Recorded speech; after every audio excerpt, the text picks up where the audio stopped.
Di kampung Rawabiru, nama Bang Marco bukan sekadar dikenal, ia ditakuti. Preman jalanan, begal motor, dan penguasa terminal yang tak segan main tangan. Tapi semuanya berubah drastis ketika sebuah aksi terakhir membawanya masuk penjara, dan hidupnya tak pernah sama lagi. Di balik jeruji, Marco bukan lagi raja. Ia hanyalah satu dari ratusan napi, dan dengan cepat jadi sasaran balas dendam.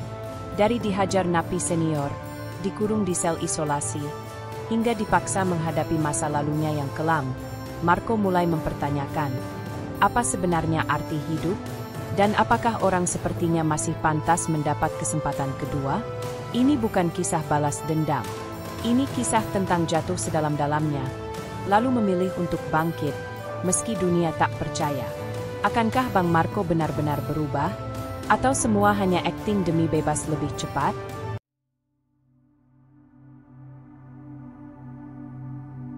Kampung Pangkalan Jati bukanlah kampung yang asing bagi warga kota kecil itu. Letaknya di pinggiran kota, dekat rel kereta, dengan rumah-rumah kayu berdinding tripleks dan kabel listrik yang menggantung semrawut. Namun, bukan hanya kondisi lingkungannya yang membuat kampung itu dikenal luas. Nama besar Bang Marco adalah alasan utamanya. Bang Marco, pria berumur 37 tahun, bertubuh kekar, selalu mengenakan kaos hitam ketat dan celana jeans belel. Di lehernya tergantung rantai besi, bukan perhiasan, tapi rantai sungguhan, seolah jadi simbol dominasi di kampung. Wajahnya penuh bekas luka perkelahian. Bekas tusukan di lengan kanan dan bekas sabetan parang di betis kiri menjadi cerita sendiri tentang betapa kerasnya jalan hidup yang ia pilih. Dulu, Marco hanyalah anak pemulung yang pendiam. Tapi sejak remaja, hidupnya berubah. Ia mulai ikut kelompok-kelompok jalanan, belajar mencopet, mengutil, lalu naik kasta jadi tukang tagih utang lintah darat. Hingga akhirnya ia dikenal sebagai begal motor paling ditakuti di kampung itu. Bang Marco MAH kalau udah naksir motor, ya tinggal sikat aja. Mau siang, mau malam, bodoh amat, kata Pak Rahmat, ketua RT yang rambutnya sudah memutih. Ia sudah lelah menghadapi kelakuan Marco yang selalu lolos dari jerat hukum berkat jaringan preman dan polisi yang kenal dia. Di mata warga, Bang Marco adalah momok. Anak-anak takut saat melihatnya duduk santai di warung kopi sambil mengasah pisau lipat. Orang tua menyuruh anak mereka pulang lebih cepat begitu tahu Marco berkeliaran. Namun, anehnya, beberapa pemuda malah mengidolakan dia. Rio contohnya, remaja tanggung yang senang jadi anak suruhan Marco. Ia selalu membawakan rokok, kopi, atau sekadar menemani Marco berkeliling naik motor bodong hasil curian. Lo lihat itu motor Vision? Baru 2 hari gue dapet di Cilengsi, kata Marco pada Rio sambil menyeringai. Rio manggut-manggut dengan kagum. Bang Marco punya jaringan kuat. Setiap motor hasil curian langsung dibawa ke luar kota lewat jalur tikus. Polisi susah melacak karena Marco tahu celah hukum dan tahu siapa yang harus disiram. Warga hanya bisa pasrah. Pernah ada yang coba melawan, seperti Pak Subur, yang kehilangan motornya dan nekat lapor. 2 hari kemudian, kaca jendela rumahnya dilempar batu, dan ayam peliharaannya mati diracun. Waktu itu, Pak Rahmat pernah mencoba bicara baik-baik. Ko, kamu ini anak sini, ya malulah kalau kampung jadi jelek gara-gara ulah kamu. Marco hanya tertawa pendek. Pak RT, urus aja pos ronda yang bolong itu. Jangan urusin hidup orang. Lalu dia pergi, meninggalkan Pak Rahmat berdiri diam dengan wajah muram. Hari demi hari, sepak terjang Marco makin menjadi-jadi. Bahkan pernah ada isu dia membegal polisi yang sedang tidak berseragam, meskipun kabar itu tak pernah dikonfirmasi. Bagi Marco, hidup adalah tentang siapa yang kuat. Dia tak percaya hukum, tak percaya agama, tak percaya siapapun. Yang dia percaya hanya dirinya dan motornya. Tapi seperti kata orang tua dulu, sepandai-pandainya tupai melompat, pasti akan jatuh juga. Marco tak pernah mengira bahwa kampung yang selama ini ia kuasai akan menjadi saksi awal kejatuhannya. Dan itu semua dimulai dari satu malam yang tampak biasa saja. Malam itu sunyi. Angin lembab menyusup dari selokan yang menganga, membuat suasana di jalanan sekitar Kampung Pangkalan Jati terasa dingin dan muram. Lampu-lampu jalan sebagian besar mati. Sisa cahaya hanya berasal dari warung-warung kecil yang mulai tutup dan motor-motor yang sesekali lewat. Di sebuah gang sempit dekat jembatan rel, Bang Marco berdiri di bawah pohon trembesi, ditemani Rio. Mereka menunggu mangsa, seperti biasa. "Bang, yakin nih target lewat sini?" tanya Rio pelan, sesekali melihat ke arah ujung gang. Marco mengangguk, menyulut rokok. "Gue dapet info dari bocah parkiran. Mahasiswa baru dari luar kota, bawa motor ninja, suka pulang malam. Lewat sini terus." Marco menepuk-nepuk pinggangnya, memastikan pisau lipatnya masih ada. Dia sudah biasa melakukan ini. Hitungannya presisi, tindakannya cepat, dan selama ini selalu lolos. Beberapa menit kemudian, terdengar suara knalpot halus mendekat. Sorotan lampu motor menembus kegelapan gang. Seorang pemuda mengenakan jaket biru dan helm full face melaju pelan, tampak waspada. Tapi tidak cukup waspada untuk menghindari jebakan Marco. "Sekarang," bentak Marco. Rio menghambur ke tengah jalan, mengacungkan batang kayu.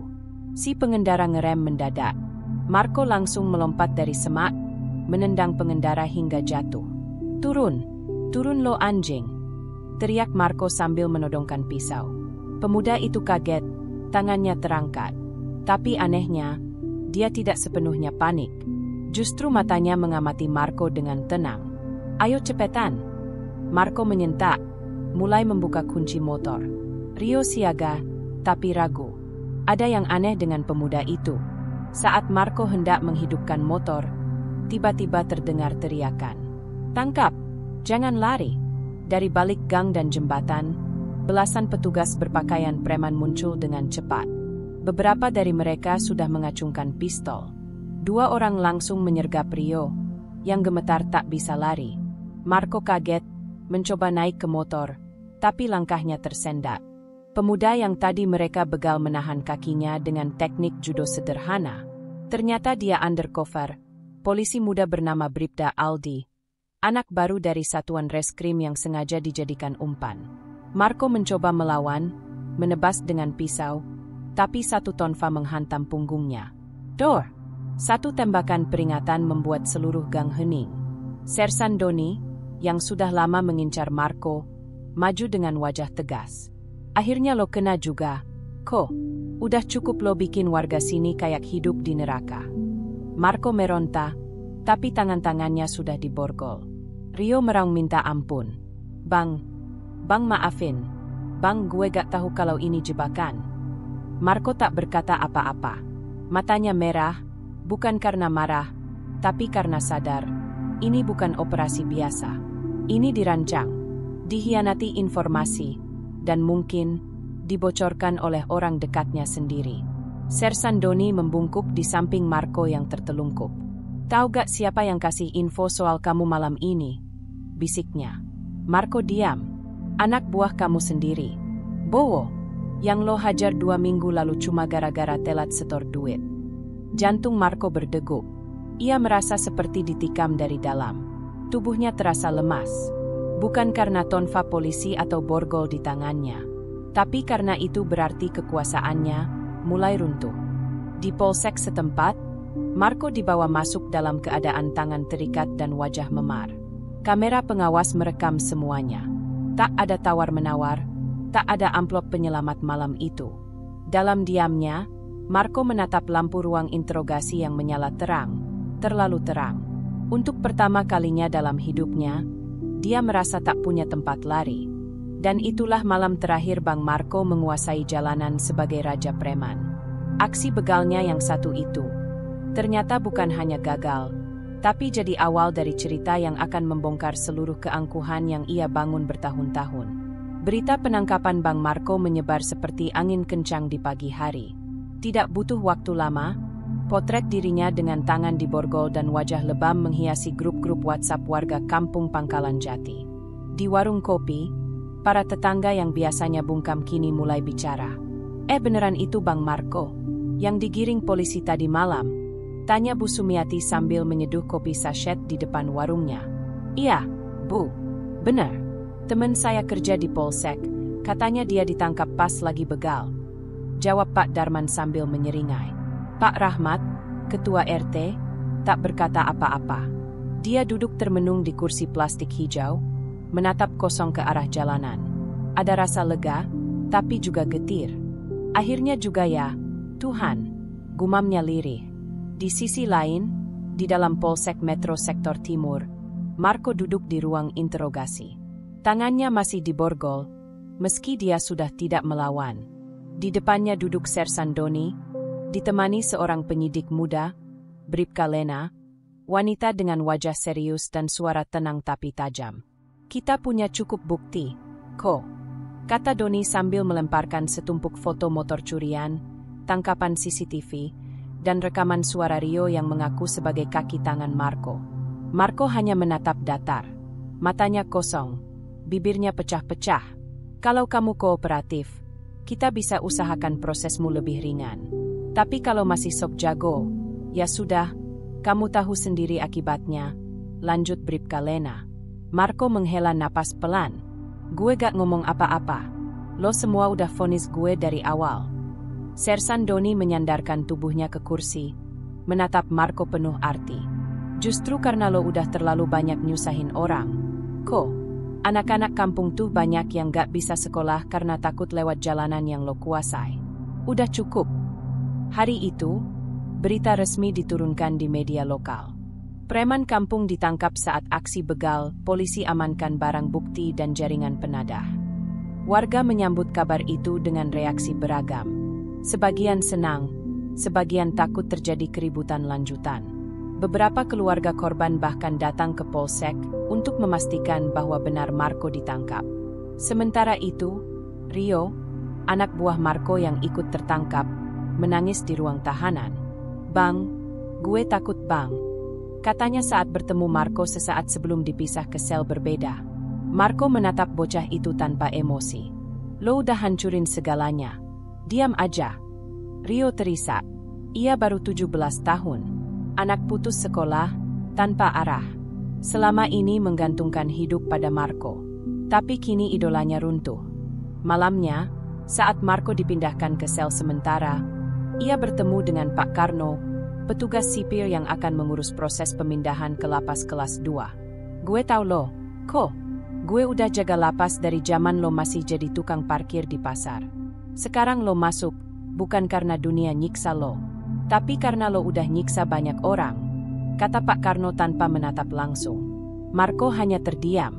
Untuk pertama kalinya, semua ucapan itu tidak lagi terdengar seperti gertakan, tapi lebih seperti kebenaran yang telat dia dengar. Sebelum tidur, Marco duduk di sudut sel, bersandar ke dinding, memandangi celah sempit ventilasi. Di luar sana, mungkin orang-orang sedang bersyukur atas kejatuhannya. Mungkin keluarganya pun sudah tahu. Tapi ia tahu satu hal, hidupnya tak akan sama lagi. Dan ini baru permulaan. 3 hari setelah penangkapannya, Bang Marco dibawa ke ruang interogasi lanjutan. Suasana ruang itu dingin, dindingnya kusam, bau rokok dan keringat bercampur menjadi aroma khas.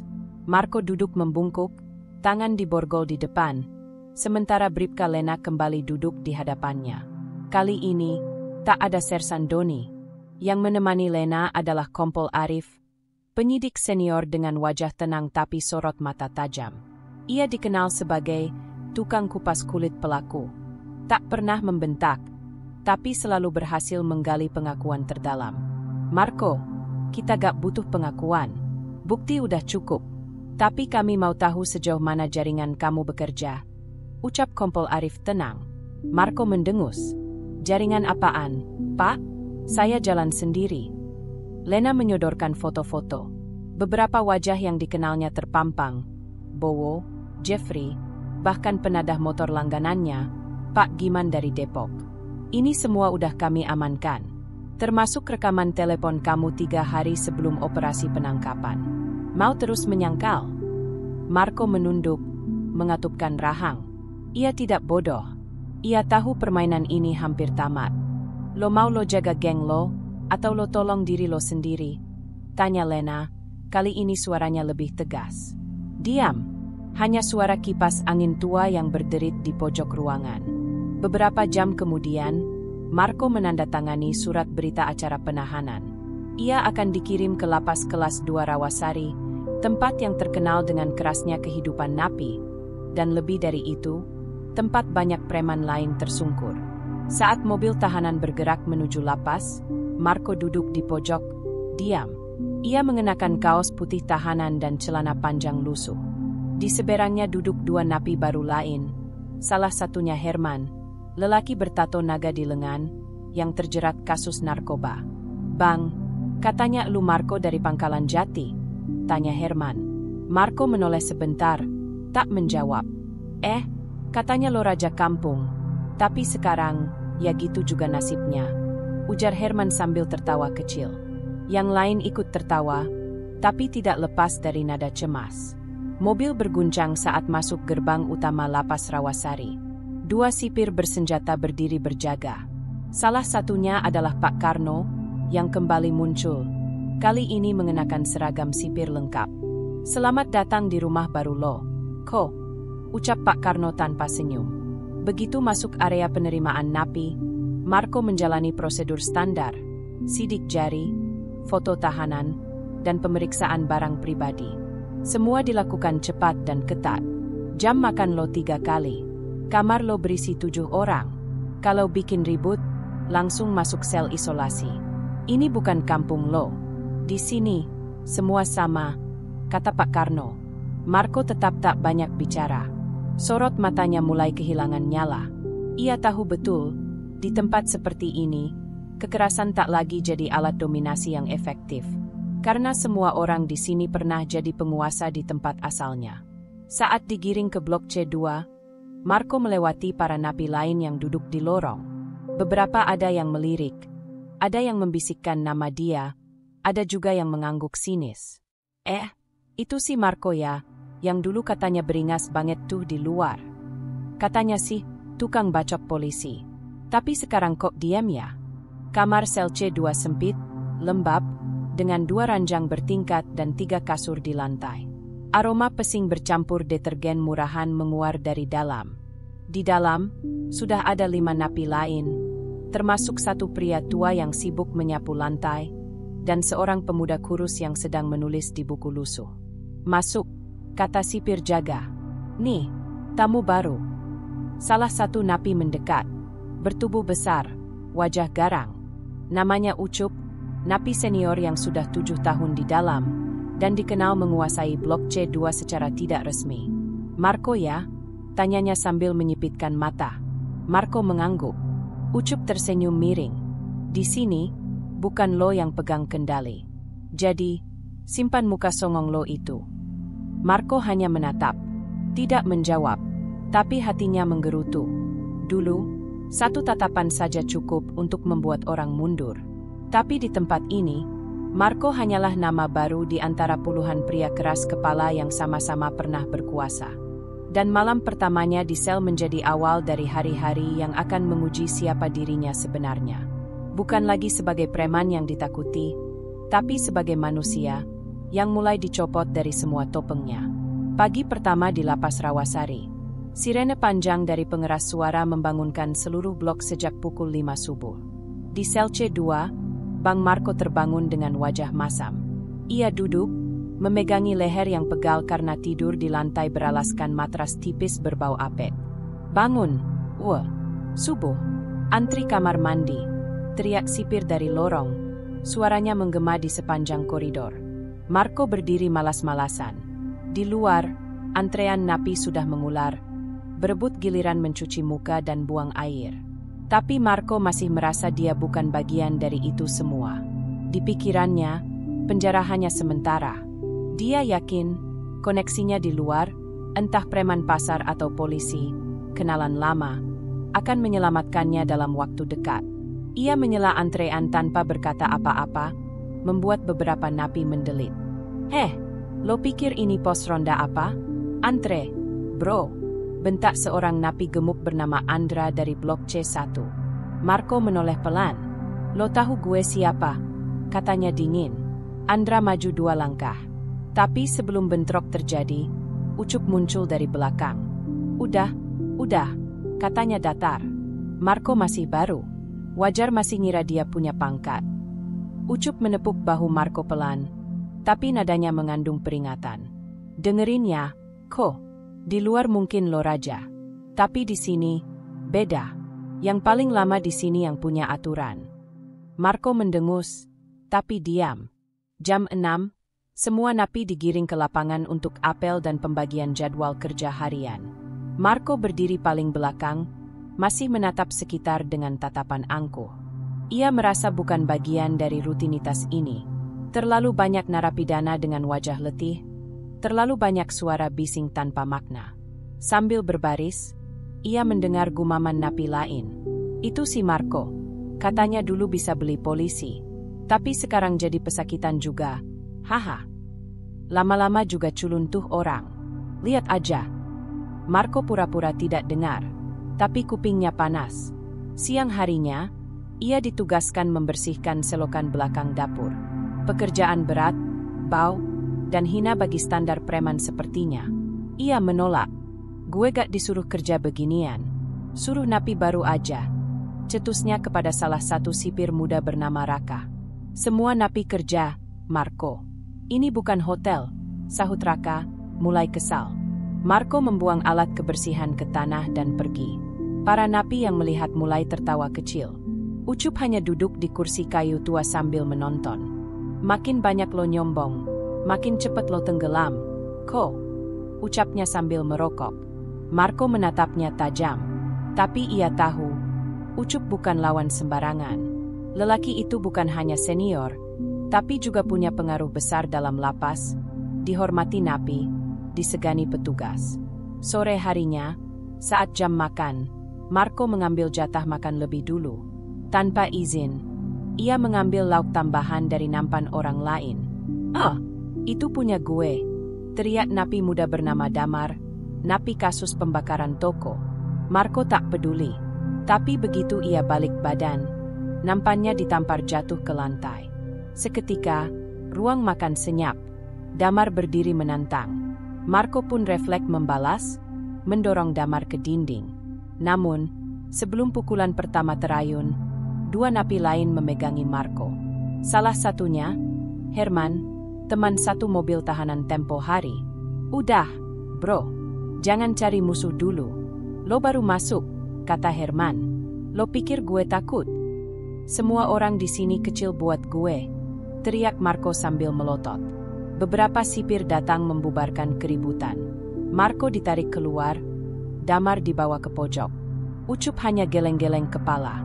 Malamnya, Marco kembali ke sel dengan badan panas. Bukan karena fisik, tapi karena gengsinya terkikis perlahan. Di luar, ia terbiasa jadi pemilik kendali. Di sini, sekali salah langkah, yang ia hadapi bukan cuma orang tapi sistem. Dan sistem itu tidak mengenal nama. Marco, kata Ucup saat semua napi sudah mulai berbaring. Besok, lo mulai kerja di dapur. Lo gak nurut, lo musuhin satu blok. Marco terdiam, tak menjawab. Lo bisa galak, tapi jangan bodoh. Ini bukan kandang lo lagi, paham? Lama, lalu Marco menjawab lirih. Gue gak takut, Kap. Ucup tertawa pendek.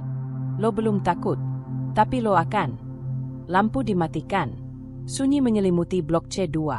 Dan untuk pertama kalinya, Marco tidak memejamkan mata dengan tenang. Dalam gelap, dia mulai berpikir, sampai kapan bisa bertahan dengan nama besar? Kalau di dunia ini, semua orang juga pernah jadi raja? 3 hari berlalu sejak keributan di ruang makan. Nama Marco makin dikenal, bukan sebagai preman, tapi sebagai napi baru yang bandel, susah diatur, dan suka cari perkara. Di luar, dulu ia raja jalanan. Tapi di dalam penjara, semua catatan keperkasaannya tidak membuat hidupnya lebih mudah. Malah sebaliknya. Jam 5 subuh, semua penghuni blok C2 kembali digiring ke lapangan untuk apel pagi. Marco berjalan paling belakang dengan langkah malas. Di tangannya, nampak luka kecil akibat tersenggol panci saat kerja di dapur kemarin. Kerja yang ia lakukan setengah hati. Ucup, napi senior, memperhatikan gelagat Marco dari jauh. Di balik mata sipitnya, ia membaca satu hal, kesombongan yang belum terkikis. Usai apel, para napi dibagi kelompok kerja. Marco masuk grup dapur bersama 3 napi lain. Juna, napi kasus perampokan toko emas, Reza, napi kasus narkoba, dan Bayu, napi pendiam yang jarang bicara. Marco kembali menunjukkan sikap tak mau diatur. Lo bagian ngupas bawang, kerjain sampai jam 10, kata Juna sambil menyerahkan keranjang. Marco melempar keranjang itu ke lantai. Gue bukan babu lo, cari napi baru aja buat kerja beginian. Juna menatap tajam, tapi masih menahan diri. Reza dan Bayu saling pandang, waspada. Mereka tahu, kalau Marco terus begini, pasti cepat atau lambat bakal kena ganjaran. Dan hari itu datang, lebih cepat dari dugaan. Sore menjelang maghrib, Marco sedang duduk di lorong blok, sendirian, merokok. Ucup lewat bersama 3 napi lain, Rangga, Jamal, dan Tigor.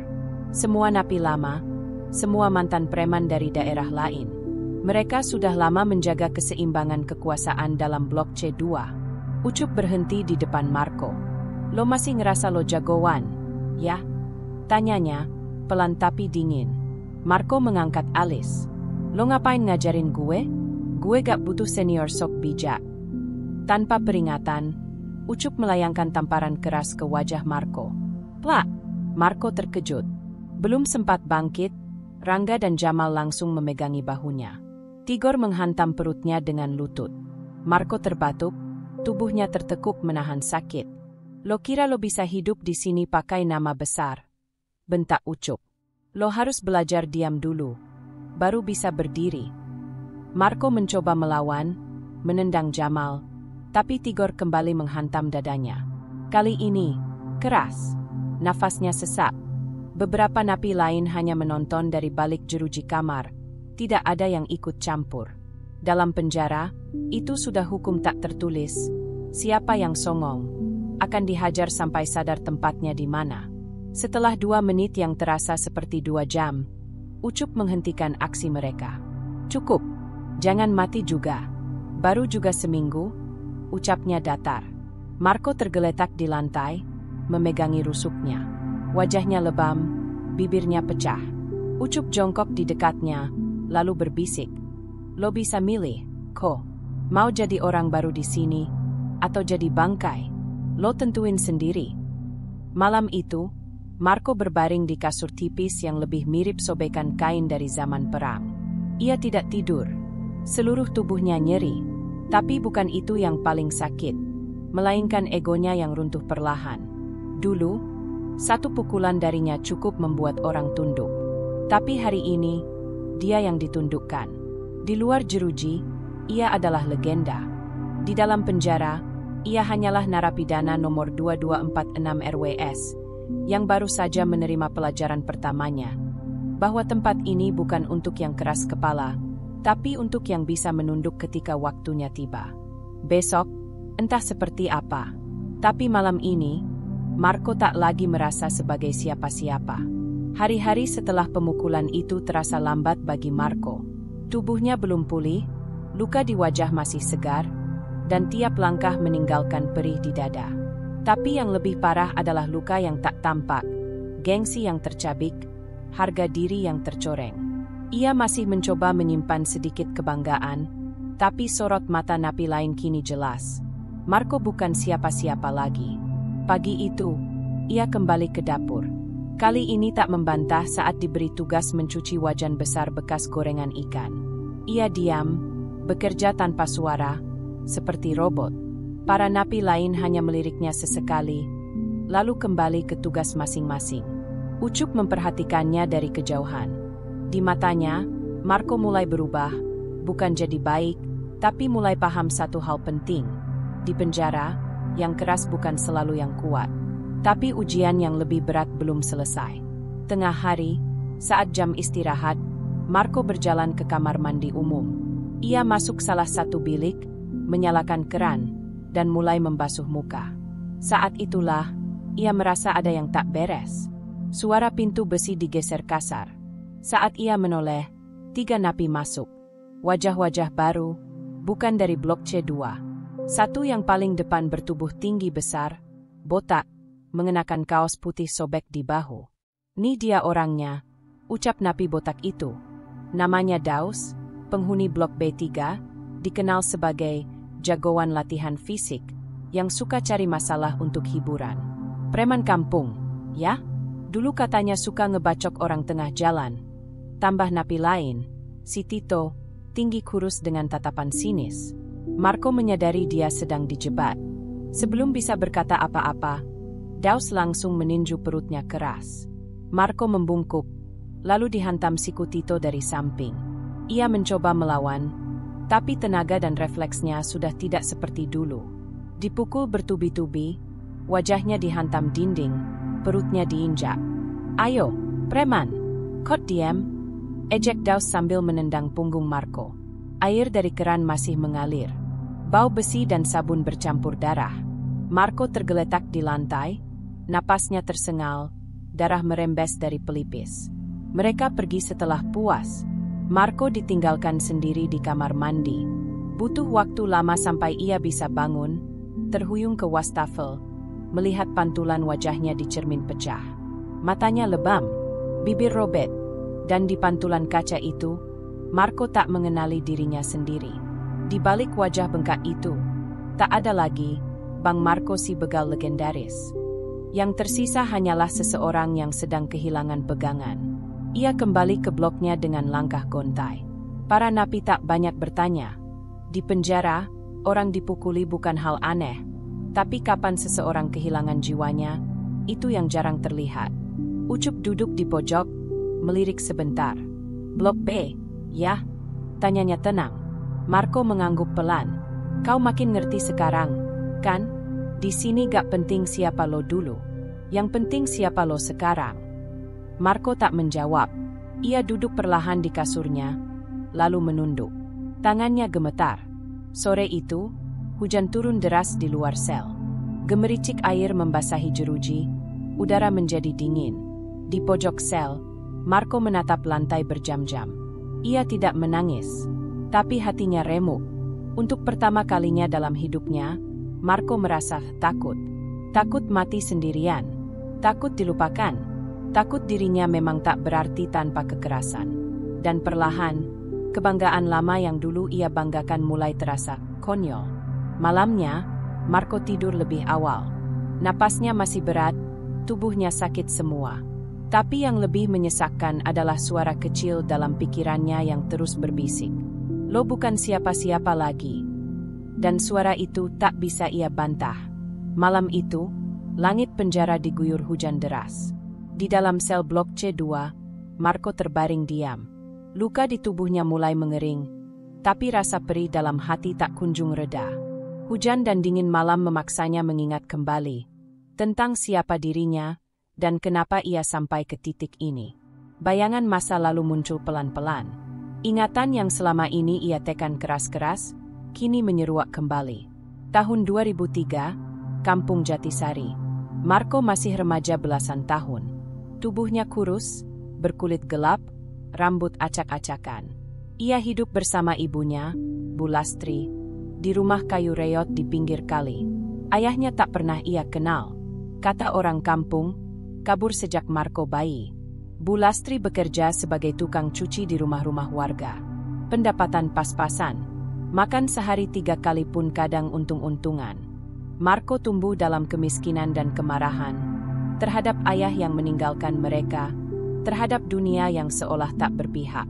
Di sekolah, ia sering dibuli karena baju compang-camping dan sepatu jebol. Nama ejekannya, Marco Pengamen Terminal. Titik balik terjadi ketika ia duduk di bangku kelas 2 SMP. Suatu sore, ia dipalak oleh 3 anak SMA saat pulang sekolah. Dipukul, dibuang ke got, lalu uang jajan Rp2.000 dirampas. Ia pulang dengan seragam basah, wajah memar. Ibu Lastri menangis melihatnya, tapi tak bisa berbuat apa-apa. Marco tak tahan. Malam itu, ia keluar rumah, berjalan ke terminal, lalu duduk diam berjam-jam di bawah tiang listrik. Pandangannya kosong. Di sanalah ia pertama kali bertemu Bang Adun, preman tua di terminal, terkenal karena suka ngatur pengamen dan tukang parkir. "Ngapain lo diem di sini, bocah?" tanya Bang Adun sambil menyulut rokok. Marco hanya menunduk. Tapi Bang Adun tahu bocah ini sedang dipenuhi api. Beberapa bulan berikutnya, Marco mulai ikut nongkrong di terminal. Minta rokok, belajar caranya ngomong keras, cara mukul orang tanpa takut. Bang Adun memberinya kerjaan kecil, jaga parkiran motor, nyetor 10.000 sehari. Lalu satu malam, Bang Adun bilang, "Lo mau gak dapet duit gede? Tapi kudu nekat." Marco, tanpa pikir panjang, mengangguk. Ia dibonceng oleh Adun keliling kampung, sampai melihat motor metik baru terparkir depan warung. "Cepat, copotin kuncinya. Gue jagain." Tangan Marco gemetar, tapi berhasil. Itulah pertama kalinya ia membegal. Motor itu dijual ke penadah seharga 2 juta. Marco kebagian 300.000, duit paling besar yang pernah ia pegang. Ia pulang, belikan ibunya sembako dan kipas angin baru. "Ibu dapat dari mana ini?" tanya Bu Lastri curiga. Marco hanya bilang, "Kerja bangunan, Bu." Dan sejak malam itu, ia tak pernah kembali ke sekolah. 5 tahun kemudian, Marco sudah jadi nama besar. Ia dikenal sebagai Bang Marco, begal motor paling nekat di wilayah Jatisari hingga Cempaka. Gengnya punya 3 anak buah, Rio, Cacing, dan Dulen. Semuanya bengal, tak takut polisi. Marco juga mulai merasa kebal hukum. Beberapa polisi setempat bisa disuap. Kalau tertangkap, cukup setor, uang damai. Besoknya sudah bebas. Dunia bawah memberinya penghormatan, uang, dan status. Tapi, seiring waktu, sesuatu dalam dirinya mulai rusak. Tiap malam makin gelisah. Pernah ia memukul seorang ibu hanya karena motor korban tak bisa di-starter. Malam itu, si ibu menangis sambil memeluk anak balita di pinggir jalan. Marco pulang dan muntah. Tapi ia pura-pura lupa. Ia tumpuk semua luka itu di dalam hatinya, hingga akhirnya ditangkap polisi saat aksi terakhir, begal yang gagal dan viral. Kembali ke masa kini, Marco tersentak, nafasnya sesak. Dalam gelap sel, ia berbisik ke dirinya sendiri. "Gue yang salah, dari dulu."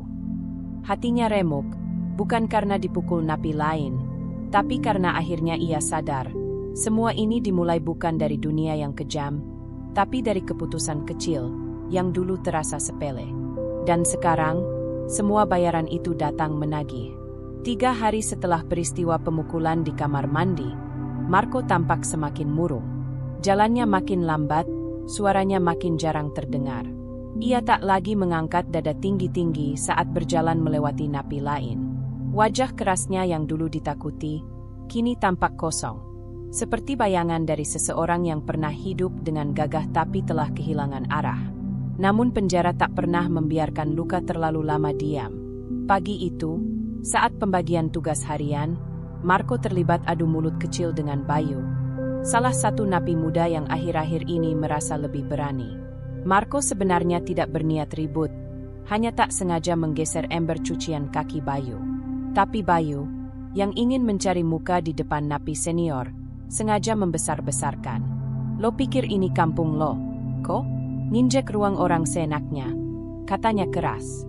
Marco yang sudah lelah, menjawab datar, "Lo ngomong pelan bisa gak?" Bayu mendorongnya. Marco menepis. Keributan kecil pun meledak. Petugas sipir segera datang. Dan karena Marco dianggap pemicu, sekaligus residivis keras kepala, ia langsung digiring ke sel isolasi. Sel isolasi adalah dunia yang berbeda. Ruangan sempit, hanya 2x2 meter. Tidak ada kasur, hanya alas semen dingin dan satu lubang kecil untuk buang air. Tak ada cahaya alami, hanya lampu redup yang menyala 24 jam. Pintu besi tertutup rapat. Tidak ada suara manusia lain, hanya desing angin dari kisi kecil di dinding. Begitu pintu ditutup dan suara gembok berderit terdengar, Marco sendirian. Hari pertama, ia mencoba tidur.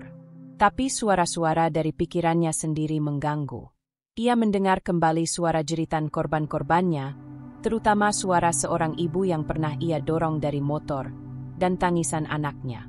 Hari kedua, ia mulai bicara sendiri. "Gue ini siapa, sih?" gumamnya lirih. Tak ada yang menjawab. Hanya gema dari dinding dingin dan bau lembab semen tua. Hari ketiga, ia mulai bicara dengan dinding. Mengaku pada ruang hampa bahwa dulu ia tak punya pilihan, bahwa dunia menekannya sejak kecil. Tapi semakin ia bicara, semakin ia sadar, semua itu cuma alasan. Ia memilih jalan itu. Ia suka saat ditakuti. Ia menikmati saat namanya disebut dengan ngeri. Hari keempat, ia menangis. Pelan, lalu kencang, lalu terisak dalam diam. Tidak karena sakit, tapi karena penyesalan yang datang telat. Ia ingat ibunya. Wajahnya yang tua, tangan keriput yang dulu mencucikan bajunya sampai jam 10 malam. Dan kini, ibunya tinggal sendiri, menanggung aib anaknya yang dikenal sebagai begal kampung. Marco tak tahu apakah Bu Lastri masih hidup. Ia belum pernah dijenguk sejak masuk lapas. Diisolasi, waktu berjalan lambat. Tapi di sana, untuk pertama kalinya Marco bisa melihat ke dalam dirinya tanpa gangguan. Tak ada ucup, tak ada napi lain, tak ada pengakuan. Hanya dirinya sendiri, dan semua dosa yang menumpuk di punggungnya seperti beban batu. Hari ketujuh, pintu sel terbuka. Pak Karno, sipir penjara senior, berdiri di depan pintu. "Waktumu selesai. Ayo, keluar." Marco melangkah pelan. Cahaya dari lorong menyilaukan matanya. Tapi ada yang berbeda. Wajahnya tetap lebam, tubuhnya tetap kurus, tapi sorot matanya tak lagi sama. Tak lagi melotot, tak lagi sok kuat. Kali ini matanya kosong. Tapi bukan kosong karena hilang arah, melainkan kosong seperti tanah yang siap ditanami ulang. Pak Karno memperhatikannya sejenak, lalu bertanya pelan, "Udah cukup belajar diam?" Marco hanya mengangguk. Tak ada senyum, tapi juga tak ada kemarahan. Hari itu, Marco kembali ke blok C2.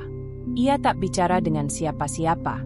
Ia langsung masuk ke sudut kamarnya, duduk diam di lantai, lalu menatap ke langit-langit. Dan dalam diam itu, suara dalam hatinya berbisik, "Mungkin masih ada kesempatan."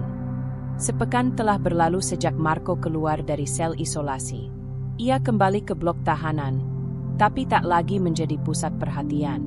Tak ada lagi langkah congkat, tak ada sorotan tajam ke napi lain. Bang Marco yang dulu dikenal keras, kini lebih sering duduk diam di sudut sel, menunduk, berbicara hanya jika perlu. Hari-hari di penjara tetap berjalan seperti biasa. Bangun pagi, apel, kerja, makan, istirahat. Tapi bagi Marco, waktu seolah melambat.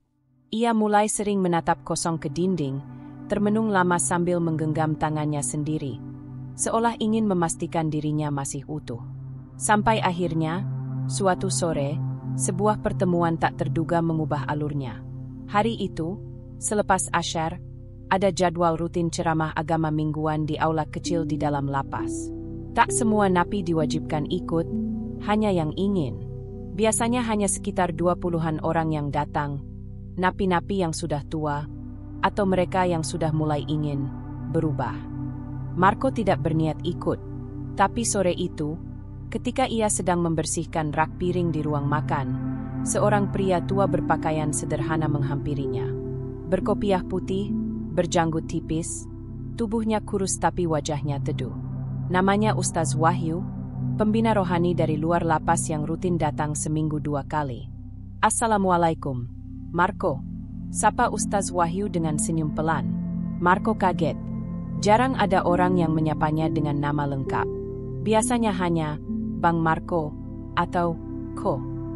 "Waalaikumsalam," jawabnya ragu. Ustaz Wahyu berdiri di sampingnya, lalu menatapnya dengan mata yang tak menghakimi. "Saya dengar kamu baru keluar dari isolasi. Gimana kabar hati?" Marco diam. Pertanyaan itu sederhana, tapi menampar. Tak ada yang bertanya tentang hatinya selama ini. "Kenapa nanya begitu, Ustaz?" tanyanya pelan. "Karena manusia berubah bukan dari fisik, tapi dari hati dulu," jawab Ustaz Wahyu lembut. "Boleh saya ajak kamu ngobrol sebentar?" Mereka duduk di bangku panjang belakang dapur. Ustaz Wahyu tidak ceramah, tidak memaksa. Ia hanya mendengarkan tentang bagaimana Marco tumbuh dalam kemiskinan, tentang amarah yang menumpuk sejak kecil, tentang luka yang tak pernah diobati, tentang pilihan-pilihan salah yang diambil tanpa tahu cara berhenti. Marco bicara pelan, kadang terputus, kadang sesak. Tapi untuk pertama kalinya, ia merasa seperti didengarkan. Bukan dinilai, bukan dijudge, hanya didengar. Ustaz Wahyu mengangguk, lalu menghela napas. Kamu tahu gak, Ko, dosa itu seperti noda hitam. Semakin lama kita simpan, semakin besar dan makin susah dihapus. Tapi bukan berarti gak bisa. Marco menunduk. Lo percaya orang kayak gue masih bisa bersih? Kalau Tuhan bisa membalik malam jadi pagi, kenapa nggak bisa bersihin hati manusia? Sunyi sejenak. Angin sore menghembus lembut lewat kisi udara dapur. Ustaz Wahyu membuka Al-Quran kecil dari saku bajunya. Ia tak menyuruh Marco membacanya. Ia hanya membuka satu halaman, lalu menunjukkan satu ayat pendek. Sesungguhnya Allah mencintai orang-orang yang tobat dan menyucikan diri. Quran Surat Al-Baqarah 222. Ko, katanya sambil menatap langsung ke mata Marco. Kamu belum telat, tapi kamu harus mulai. Mulai dengan minta ampun. Lalu jangan ulangi. Marco terdiam. Boleh ikut pengajian minggu depan? Tanya sang ustaz. Marco tak langsung menjawab. Tapi dalam hati, ia merasa ini pertama kalinya seseorang tak takut padanya, tak benci padanya, bahkan mendoakannya. Sebelum ustaz pamit, ia berucap singkat. Bang Marco boleh turun dari jalan yang salah. Tapi Bang Marco bisa tetap jadi pemimpin, asal memimpin diri sendiri dulu. Malam itu, Marco duduk di kasur tipisnya. Ia tak tidur cepat seperti biasanya. Ia hanya menatap langit-langit, mengulang-ulang dalam kepala. Gue masih bisa mulai. Masih bisa. Untuk pertama kalinya sejak ia masuk penjara, dada Marco terasa hangat. Bukan karena makanan, bukan karena tenaga, tapi karena harapan kecil yang pelan-pelan mulai tumbuh. Dan harapan itu akan membawanya pada jalan baru. Hari Jumat datang dengan cuaca cerah. Langit di atas lapas kelas 2 Arawa biru tampak bersih, seolah membuka lembaran baru bagi siapa saja yang bersedia memulainya. Bagi sebagian narapidana, hari ini hanya rutinitas. Salat Jumat, makan siang, dan tidur panjang hingga sore. Tapi bagi Marco, ini adalah hari pertama ia mencoba melangkah ke arah berbeda. Pagi itu, ia duduk di lorong dekat sel, menunggu panggilan salat Jumat dari masjid lapas. Tangannya menggenggam peci pinjaman dari napi tua bernama Haji Sem'an, yang sudah 12 tahun mendekam karena kasus korupsi tapi kini dikenal sebagai Ustaz Dalam. Lo beneran mau ikut, Ko? Tanya Dulen, anak buahnya dulu yang masih suka main judi kartu belakang blok. Marco hanya mengangguk. Iya, coba aja dulu. Di masjid kecil dalam lapas, tempatnya sederhana. Karpet tipis, kipas angin tua yang berdecit, dan dinding yang mulai kusam. Tapi suasananya hangat. Ada puluhan napi yang duduk rapat, mengenakan baju koko seadanya. Beberapa saling kenal, sebagian saling diam. Saat Marco masuk, beberapa kepala menoleh. Bang Marco ikut salat? Serius? Namun tidak ada yang berkomentar terang-terangan. Mereka hanya melihat, lalu kembali menunduk. Marco tahu, ia sedang diperhatikan. Dulu ditakuti karena kebrutalan. Kini, dilihat dengan heran, dan mungkin sedikit sinis. Tapi ia tidak peduli. Kali ini, ia ingin belajar jadi orang yang bukan hanya takut kepada manusia, tapi juga takut kepada Tuhan. Sepekan setelah itu, Marco mulai ikut program pembinaan rohani yang dibimbing langsung oleh Ustaz Wahyu dan Haji Sem'an. Setiap Senin dan Kamis, mereka menggelar kajian pendek di ruang aula lapas. Topiknya beragam, tentang sabar, taubat, dosa, rezeki, dan keikhlasan. Marco datang tiap kali ada jadwal. Ia duduk di baris belakang, tidak banyak bicara, hanya mendengar. Tapi dari sorot matanya, jelas ia mencatat dalam hati. Suatu hari, Saat sesi tanya jawab, ia memberanikan diri angkat tangan. "Ustaz, dosa saya banyak. Nggak kehitung. Saya ngerasa kotor banget. Emang bisa orang kayak saya diterima tobatnya?" Ruangan hening. Semua mata tertuju padanya. Ustaz Wahyu menatapnya lembut, lalu menjawab, "Bang Marco, orang yang paling banyak dosanya, bisa jadi orang yang paling dekat dengan Tuhan, kalau dia betul-betul tobat dan gak ngulangin lagi. Allah itu maha penerima taubat, tapi kuncinya bukan cuma menangis, tapi berubah." Hari-hari berikutnya, perubahan Marco makin terasa. Ia mulai rajin bantu bersih-bersih musala. Ia berhenti ikut kerumunan napi yang suka mencemooh. Ia mulai menolak uang, setoran, dari napi baru yang biasanya mencari perlindungan. Bahkan ia pernah memisahkan dua napi yang hampir berkelahi, hal yang tak pernah ia lakukan dulu. Perlahan, stigma Bang Marco si begal berubah menjadi Bang Marco yang berubah. Tak semua napi suka. Sebagian menganggap itu sandiwara. Tapi beberapa diam-diam mulai menaruh hormat. Termasuk Jaka, mantan rival Marco dulu yang pernah duel dengannya karena rebutan wilayah begal. "Lo seriusan berubah?" tanya Jaka saat di tempat wudhu. Marco mengangguk. "Gue capek, Jak. Capek jadi orang yang ditakutin tapi gak pernah tidur tenang." Jaka mengangguk pelan. "Gue liatin, kok. Kalau lo beneran, gue dukung." Malam itu, saat kembali ke sel, Marco merenung lama. Ia membuka Al-Quran kecil yang baru saja ia pinjam dari perpustakaan lapas. Halamannya masih kaku, tapi satu ayat yang ditunjukkan Ustaz Wahyu kemarin terus terngiang. Sesungguhnya Allah tidak akan mengubah keadaan suatu kaum, sampai mereka mengubah keadaan diri mereka sendiri. Quran Surat Ar-Ra'd 11. Ia menatap langit-langit sel, tersenyum kecil. Untuk pertama kalinya, ia merasa damai, meskipun masih berada di balik jeruji besi. Perjalanan belum selesai, tapi ia tahu, ia sudah di jalan yang benar. Hari itu langit rawa biru mendung. Angin berhembus pelan, seolah membawa pertanda. Di dalam lapas, suasana agak tegang. Bukan karena kerusuhan, tapi karena kabar yang menyebar diam-diam dari mulut ke mulut. Bang Marco mau temuin Jaka, minta maaf. Beberapa napi menahan tawa. Sebagian lainnya hanya melongo tak percaya. "Marco, minta maaf?" Pada Jaka pula. Jaka bukan orang sembarangan. Ia mantan preman juga, rival keras Marco semasa di luar. Dulu mereka pernah terlibat bentrok besar di terminal kampung karena urusan wilayah begal. Akibatnya, dua anak buah Jaka masuk rumah sakit, dan satu tangan Jaka sempat hampir buntung. Dendam itu sudah berakar dalam. Bahkan ketika keduanya masuk lapas yang sama, mereka hanya saling tatap dari jauh, dingin dan penuh api. Sore itu, setelah salat asar, Marco menghampiri Pak Karno, sipir tua yang ia hormati. "Pak, saya boleh ngobrol sebentar sama napi Blok B?" "Jaka," katanya tanpa ragu. Pak Karno mengangkat alis. "Lo yakin, kok?" Marco mengangguk. "Kalau saya mati gara-gara ini, setidaknya mati dalam ikhtiar." Pak Karno tertawa kecil, lalu mengangguk. 20 menit kemudian, di ruang pembinaan yang sedang kosong, Marco dan Jaka duduk berhadapan. Tak ada penjaga di dalam, tapi jendela dibiarkan terbuka. Sunyi, tegang, tapi tak ada amarah. Jaka duduk dengan tangan bersilang, sorot matanya tajam seperti dulu. "Jadi lo mau apa?" Marco menunduk. Ia menarik napas panjang. "Gue mau minta maaf." Kalimat itu jatuh seperti batu ke dalam kolam yang tenang. Jaka diam, matanya berkedut.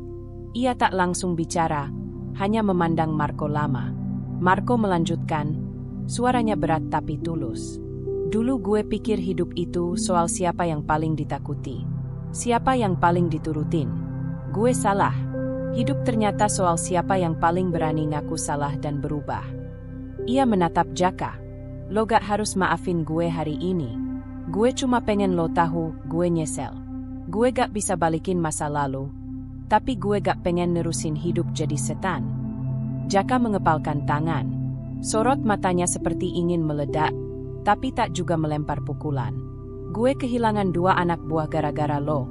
Ko, katanya pelan. Gue tidur bertahun-tahun sambil nahan rasa pengen ngebalas. Marco menunduk. Gue ngerti. Lo berhak marah. Kalau lo mau tonjok gue sekarang, tonjok aja. Gue gak bakal balas. Beberapa detik yang panjang berlalu. Lalu Jaka berdiri. Marco mengira pukulan akan datang. Tapi yang terjadi justru sebaliknya. Jaka menghela napas panjang, lalu duduk kembali. Diam. Lalu berkata lirih. Gue capek juga, Ko. Marco menatapnya. Maksud lo? Capek mikirin dendam.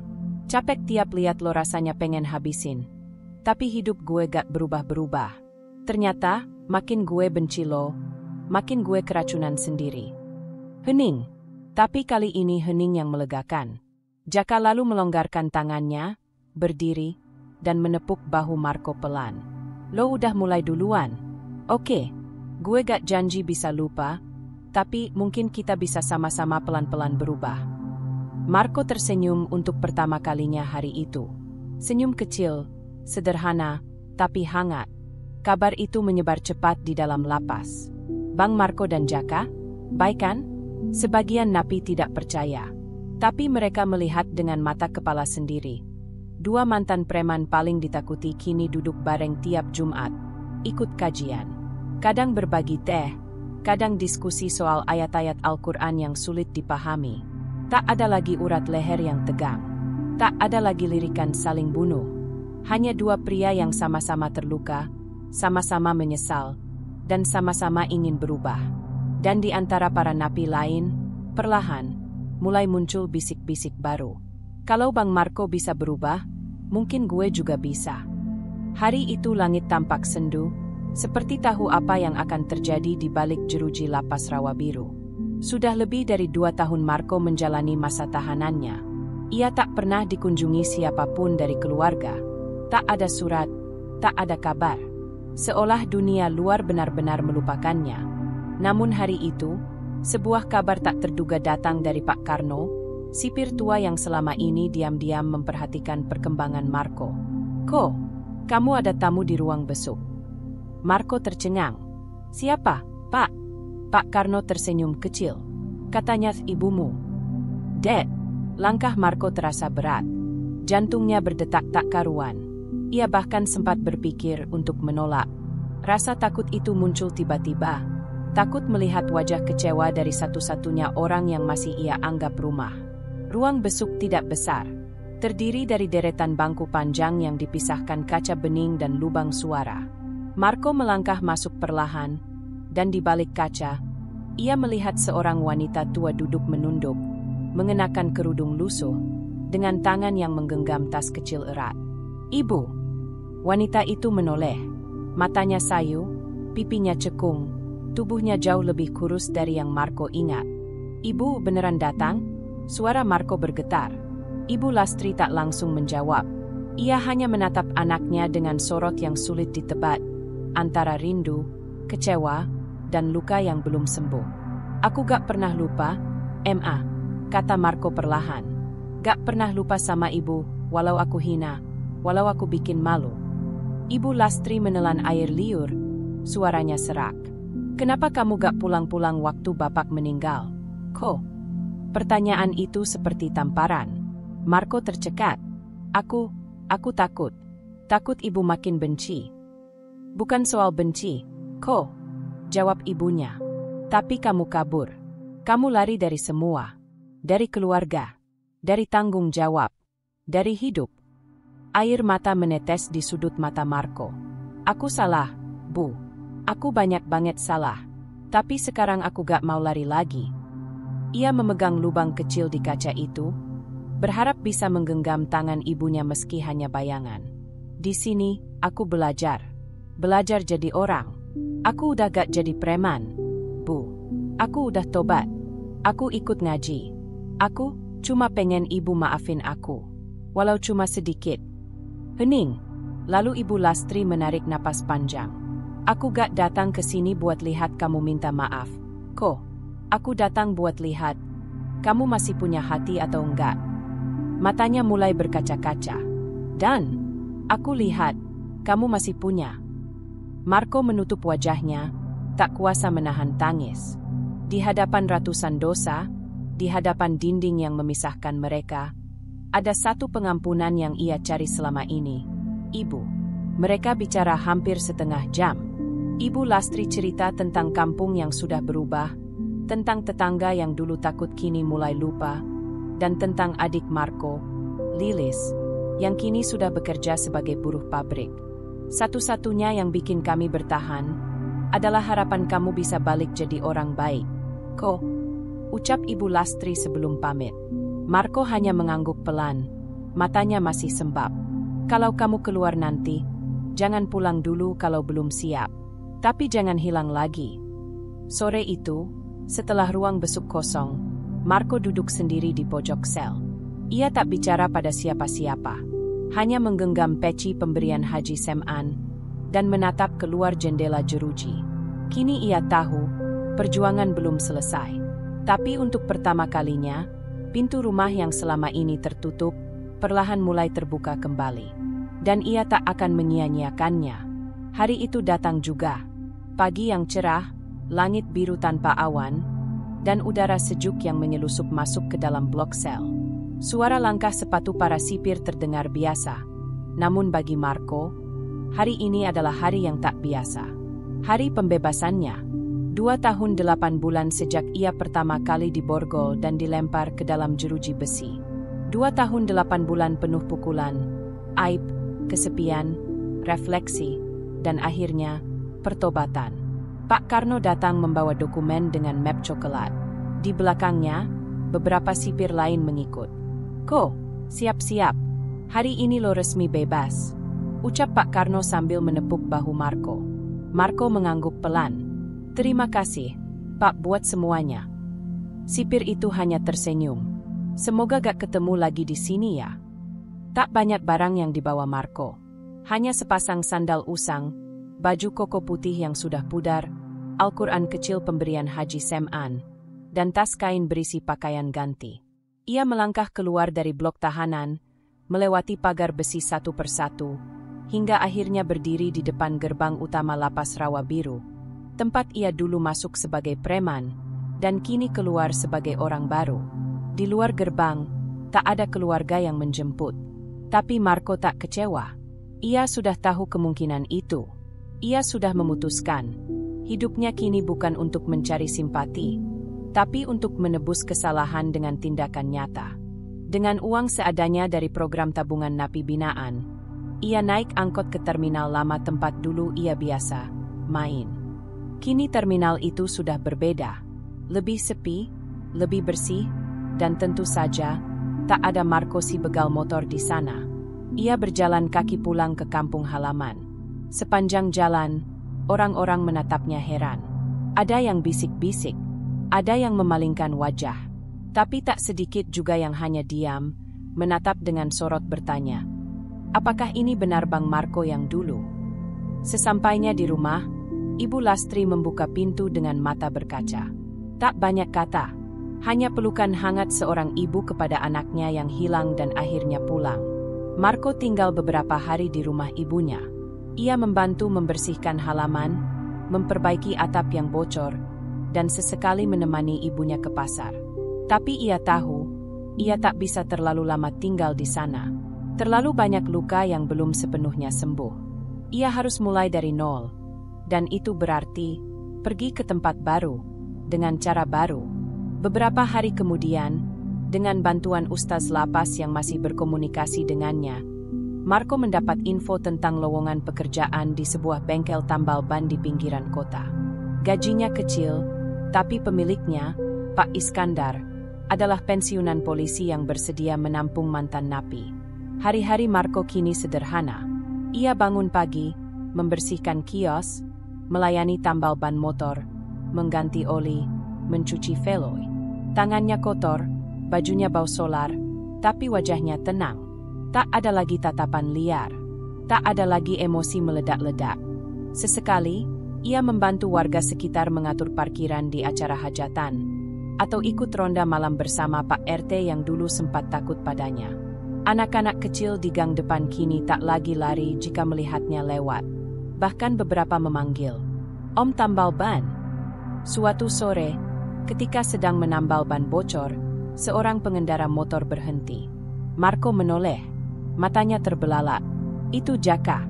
Namun kini bukan sebagai napi, melainkan sebagai sopir ojek daring. Mereka saling pandang sejenak. Lalu Jaka tersenyum. Tukang tambal ban, tambalin hati gue juga dong." Marco tertawa. "Lepas. Kalau hati sih, ke Ustaz. Gue spesialis ban bocor." Mereka berjabat tangan. Erat. Tak ada lagi dendam. Yang tersisa hanya dua lelaki yang pernah salah, lalu memilih untuk berubah. Malamnya, Marco menulis di secarik kertas kecil. "Gue gak pengen dikenal sebagai preman yang tobat, tapi cukup sebagai orang yang gak lagi nyakitin orang lain." Marco. Ia menyelipkan kertas itu di rak alat tambalnya. Sebagai pengingat, bahwa walau luka masa lalu tak bisa dihapus, tapi bekasnya bisa dijadikan arah agar tak kembali ke jalan gelap. Dan hidupnya kini, tak lagi sama, tapi jauh lebih ringan. Pagi di kawasan terminal kecil itu selalu dimulai dengan suara kompresor tua yang menyala. Di pojok bangunan bekas warung rokok, berdirilah kios tambal ban sederhana, atap seng, dinding triplex, dan papan nama tangan bertuliskan, "Tambal ban Marco, harga aman, hati tenang." Bang Marco kini dikenal bukan lagi sebagai preman atau begal. Ia adalah Bang Marco si tukang tambal ban. Pria yang selalu tersenyum ramah, walau tangannya kotor oli dan bajunya jarang diganti. Setiap pagi, ia menyapu halaman kios, menyeduh kopi hitam, dan bersiap menyambut siapapun yang datang. Mulai dari tukang ojek, ibu-ibu bawa motor metik, sampai sopir truk pasir. Siapapun yang bannya bocor, Marco tangani dengan telaten. Anak-anak kecil di sekitar kios senang main di dekatnya. Mereka suka mendengar kisah Bang Marco dulu, yang sudah seperti dongeng kampung. "Aku dulu pernah salah besar," katanya suatu sore pada anak-anak. "Tapi hidup tuh bukan soal siapa yang paling banyak berani, tapi siapa yang paling berani berubah." Di kampung, warga pelan-pelan menerima Marco kembali. Awalnya ragu, tentu saja. Tapi seiring waktu, tindakan Marco membuktikan semuanya. Ia ikut gotong royong, tak pernah absen ronda malam, bahkan jadi relawan bantu distribusi sembako saat banjir datang. Pak RT yang dulu takut memandangnya, kini sering mampir sekadar minum teh. "Ko, lo harusnya daftar jadi satpam pasar. Butuh orang tegas tapi sabar kayak lo sekarang." Marco tertawa. "Wah, nanti ban warga pada gak ketambal, Pak." Pada suatu Jumat, Marco jadi pembicara di majelis pemuda masjid kampung sebelah. Ia menceritakan kisah hidupnya, dari jagoan kampung, jadi begal motor, sampai titik terendah saat dihajar di penjara dan nyaris mati. "Kalau gue bisa berubah, kalian pasti bisa. Tapi jangan tunggu jatuh sehancur gue dulu baru sadar," katanya di ujung ceramahnya. Tepuk tangan bukan yang ia cari, tapi saat satu anak muda datang setelah acara dan berkata, "Bang, gue mau keluar dari tongkrongan itu. Gue takut hidup gue jadi kayak lo dulu." Marco tahu hidupnya sekarang sudah berarti. Hari-harinya mungkin sederhana, tambal ban, ngopi, bantu warga. Tapi setiap malam, sebelum tidur, ia duduk sendiri di depan kios, memandangi langit dan berkata dalam hati, "Terima kasih, Tuhan, karena udah kasih kesempatan kedua."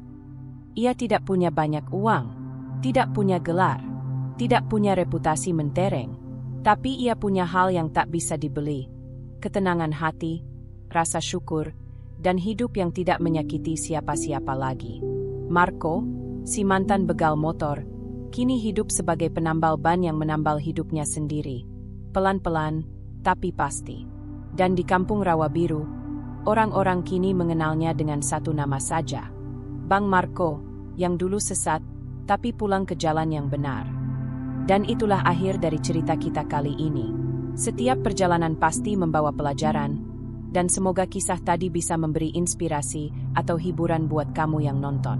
Kalau kamu suka dengan cerita seperti ini, jangan lupa untuk klik tombol like, tinggalkan komentar di bawah, dan tentu saja subscribe biar kamu nggak ketinggalan cerita-cerita seru selanjutnya.